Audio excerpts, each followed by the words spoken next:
उसकी निष्ठा देख करके उत्तर देना पड़ा, उसके त्याग को देख करके स्वर्ग आदि का सुख उसने ठुकरा दिया। बोले तो स्वर्ग का सुख सुख नहीं है, इत सर्वेन्द्रियाणाम जरयन्ति तेज,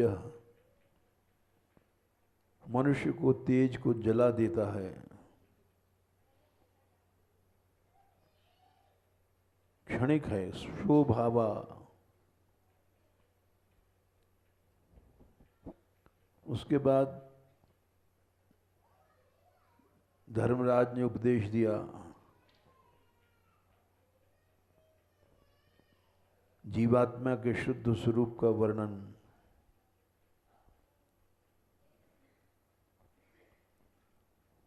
वो भगवान कहाँ रहता है। बल्ली 2 मंत्र 20, यही मंत्र आगे चल करके श्वेता शोरोपनिषद में भी आता है। अणोरणीयान महतो महीयान आत्मास्य जंतोर्निहितो गुहायां तमक्रतो पश्यति वीतशोको धत्तु धातु प्रसादान महिमानमात्मनः। जंतु जीवात्मा के गुफा में, हृदय रूपी गुफा में वो भगवान परमात्मा रहता है। आत्मा आत्मास्य जंतोर निहितो गुहायाम, वो भगवान जंतु के हृदय रूपी गुफा में रहता है। इसीलिए हिरण्यकश्यपु वैकुंठ गया था, बहिर्मुख होने के कारण भगवान को ढूंढ नहीं पाया और भगवान उसके हृदय रूपी गुफा में छिप गए, जहां प्रवेश नहीं है किसी का।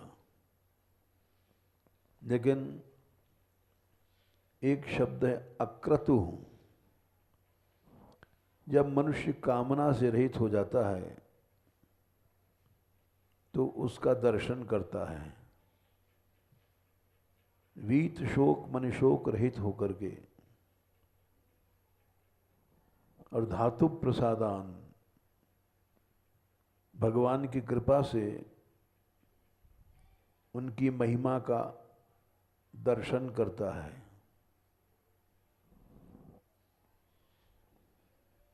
तो जीव को अक्रतु होना चाहिए, फिर परमात्मा की प्राप्ति सरल है। और ये बड़ा कठिन है कामना रहित होना। धातु प्रसादान, उनकी कृपा से ही वो भगवान को देखता है। फिर 23वां मंत्र भी यही भक्ति का प्रतिपादन कर रहा है। नायम आत्मा प्रवचनेन लभ्यो, ये दोनों प्रसिद्ध श्लोक हैं। न मेधया न बहुना श्रुतेन, मेधा माने बहुत तीव्र बुद्धि से भी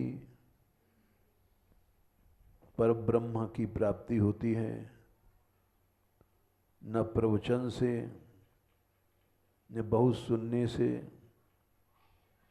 यमे वैश वृणुते, जिसको परमात्मा वर्ण कर ले स्वयं। ये मुंडकोपनिषद में भी ये मंत्र आया है।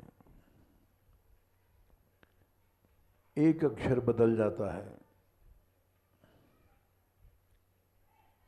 उसमें,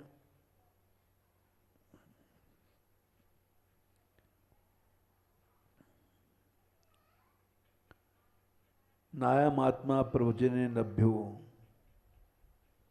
बिल्कुल यही मंत्र आता है। यमे वैश वृणुते तेन लभ्यस्तस्यैष आत्मा विवृणुते द्वंद्वं स्वाम। उपनिषदों में भक्ति का प्रतिपादन बार बार हुआ है, यद्यपि निराकारवादी हठ से ज्ञान को ही समझते हैं, लेकिन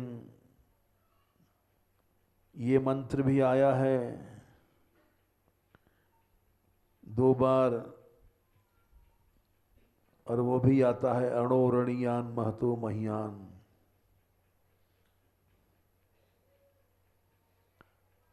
वो भी आता है श्वेताश्वर उपनिषद में, तमक क्रतुम पश्यति।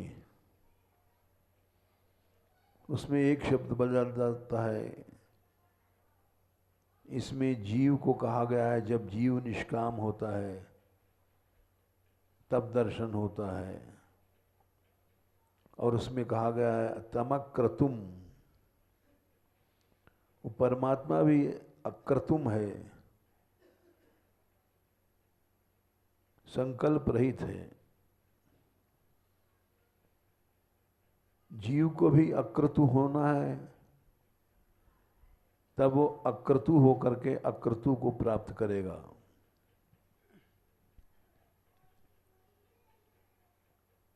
उस परब्रह्म का स्वरूप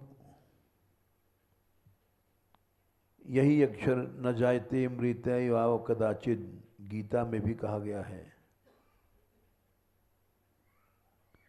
वही स्वरूप यहां भी बताया गया।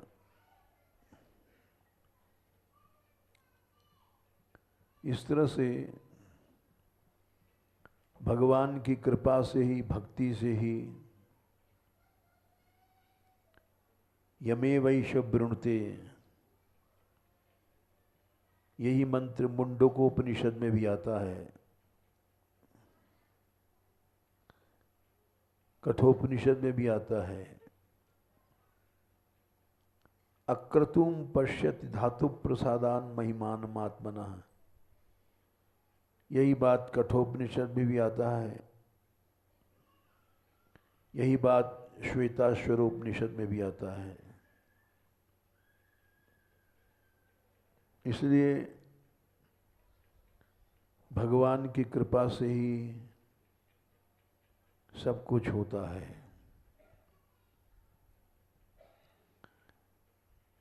अंत में ये शरीर का वर्णन किया गया। इसमें बैठा हुआ जीव रथी है। मंत्र 3, बल्ली 3। आत्मानम रथिनम विद्धि, जीवात्मा तो रथी है, रथ वाला है। शरीरम रथमेव, तो शरीर रथ है। बुद्धिम तु सारथिम विद्धि मनः प्रग्रहमेव च, बुद्धि सारथी है, ड्राइवर है। मन लगाम है, स्टीयरिंग है। मन जो पहियों को घुमाती है। इंद्रियाणि हयानारुह, इंद्रियां घोड़े हैं रथ के, या मोटर में पहिए हैं। विषयांश तेषु गोचरान, और रथ जहाँ घूमता है वो विषय हैं। आत्मेन्द्रिय मनोयुक्तम भोक्ते त्याहुर मनीषिणः, आत्मा इंद्रिय इन सब को मिलाकर के मनुष्य भोक्ता बनता है।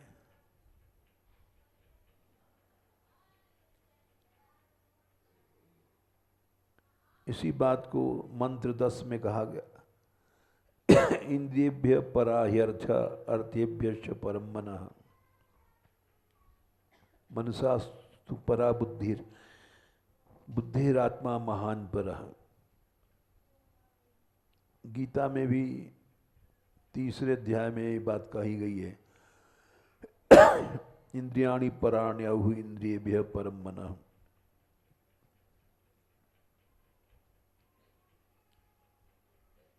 फिर 12वें मंत्र में कहा गया, परमात्मा को तुम इन आंखों से नहीं देख सकते।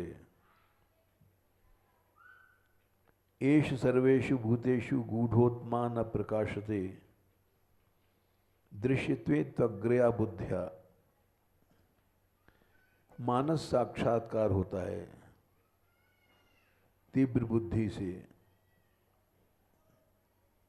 और अंत में इस अध्याय के अंत में प्रसिद्ध मंत्र है इसका 14वां, 1/14। हे मनुष्यो उत्तिष्ठ, उठो, उत्तिष्ठत बहुवचन है। सभी मनुष्यों को उठ जाना चाहिए, क्योंकि मनुष्य शरीर बार बार नहीं मिलेगा। उठ के जाग जाओ, मोह में मत सो, मोह में जीवन का नाश नहीं करो। ये मंत्र हमको पढ़ाते थे हमारे प्रोफेसर यूनिवर्सिटी में, जब हम पढ़ते थे बीए में। उत्तिष्ठ जागृत, जाग जाओ। मोह को दूर करने के बाद जब संतों के पास जाओ तब फायदा होगा, नहीं वहां भी गड़बड़ करोगे। प्राप्य वरान निबोधत, वरान माने श्रेष्ठ पुरुषों को, महापुरुषों को प्राप्त करो। निबोधत, उनसे ज्ञान ले लो। लेकिन ऐसा नहीं करना कि वहां भी लड्डू दास, पेड़ा दास भंडारे में जुट गए। क्षुरे की धार पर चलना है। क्षुरस्य धारा निशिता दुरत्यया, दुर्गम पथस्तत्कवयो वदन्ति। बड़ा कठिन रास्ता है, दुर्गम पथ है। इसके बाद ये अध्याय समाप्त हो जाता है और दूसरा अध्याय शुरू होता है, जिसका पहला मंत्र है कि परांची खानी व्यतृणत स्वयंभू तस्मात् परांग पश्यति नान्तरात्मम् कश्चित् धीरः प्रत्यगात्मानम् ऐक्षत आवृत्य चक्षुरमृतत्वमिच्छम्। भगवान ने खान माने इंद्रियों को बहिर्मुख बनाया है। आंख बाहर देखती, भीतर नहीं। कान बाहर की सुनता है बात, भीतर की नहीं। सभी इंद्रियां बहिर्मुख हैं, इनका दरवाजा बाहर की ओर है। तस्मात् परांग पश्यति नान्तरात्मन्, ये शरीर के भीतर देखे नहीं सकते। शरीर के भीतर का देखना है, एक्सरे कराओ, या शरीर के भीतर की आवाज़ सुननी है तो स्टेथोस्कोप लगाओ, डॉक्टर सुनता है कानों में। हर इंद्रिय बहिर्मुख है, शरीर के भीतर भी नहीं जान सकती क्या हो रहा है। तस्मात् परांग पश्यति नान्तरात्मम्, भीतर नहीं देख सकती। कोई कोई देखता है, कश्चित् धीरः, करोड़ों अरबों में जो अंतर्मुख हो जाता है, अपनी इंद्रियों का मुंह भीतर कर लेता है। प्रत्यगात्मानम ऐक्षत आवृत्त चक्षु, आंखों को उल्टा कर दो, भीतर देखना शुरू करें। बाहर के शरीरों को, चमड़े को नहीं देखो। आवृत्त चक्षु, अमृतत्वम इच्छन, अमृतत्व की इच्छा करते हो, नहीं तो मृत्यु तुमको मिलेगी, मौत खा जाएगी। जब तक हम बहिर्मुख हैं, इंद्रियां बाहर को देखती हैं, बाहर की चीज़ पकड़ती हैं, बाहरी सुख लेती हैं, तब तक मनुष्य काल के गाल में है। इसी बात को भगवान ने गीता में कहा है 5/22, बाह्य स्पर्शेषु वसक्तात्मा विन्दत्यात्मनियत सुखम, स ब्रह्मयोग युक्तात्मा सुखम अक्षम अश्नुते। दो सुख है, एक ब्रह्मयोग, एक विषय सुख। विषय सुख लोगे तो ब्रह्म सुख नहीं मिलेगा, ब्रह्म सुख लोगे तो विषय सुख नहीं मिलेगा। दोनों जैसे रेल की पटरियां अलग अलग हैं, सदा अलग रहती, मिलती नहीं हैं, वैसे जो बाह्य स्पर्श में, बाहरी विषयों में जिसका मन है, उसको ब्रह्म सुख कभी नहीं मिलेगा। बाह्य स्पर्शेषु वसक्तात्मा विन्दत्यात्मनियत सुखम। आत्मा का सुख तभी मिलेगा जब बाहरी सुखों को छोड़ दोगे, तब तुमको ब्रह्म योग मिलेगा।